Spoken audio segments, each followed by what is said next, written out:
Just what is your expectation for Saturday's plans? I don't know what happened Saturday. I'm still hopeful that to be a real trial, that you have the prosecution, the House managers, the defense, the president's lawyers, and you have witnesses and evidence. And I'm still hopeful that Republicans will allow there to be witnesses like in every other trial in America. And if the president says this is hearsay, even though we've seen all this evidence, the best way for him to show that it's not just hearsay is let people in the room, have people testify who are in the room and heard it and saw it, and work with the president. Most of these aren't Democrats. These are a bunch of the president's nominees and appointees. What do you think of the argument made by the House managers so far today?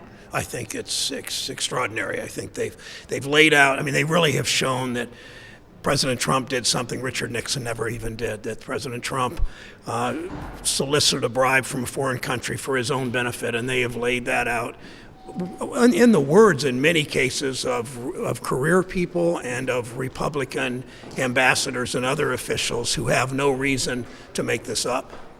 And then what's your understanding of how, once the senators get their chance to ask questions, how that'll work within the caucus? I think that we'll all get a chance. It sounds to me, because there are several hours of questions, that most of us or all of us will get to have questions answered, as we should.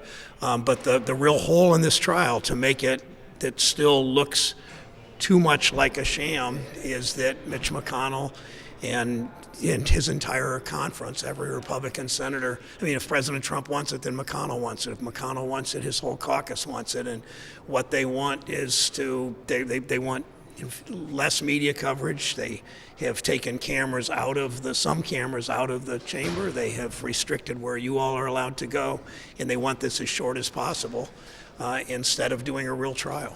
And for you and for your office, what's the outreach been like from your Republican colleagues?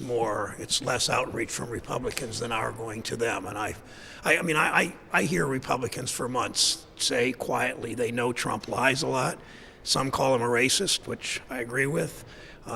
They all are embarrassed. Many of them have said they're embarrassed by him. They worry about our country, yet they won't come forward because I assume they're fearful of the president. They're afraid the president will tweet about them, call them a name, or come into their state and campaign against them, and that seems to terrify most of my Republican colleagues.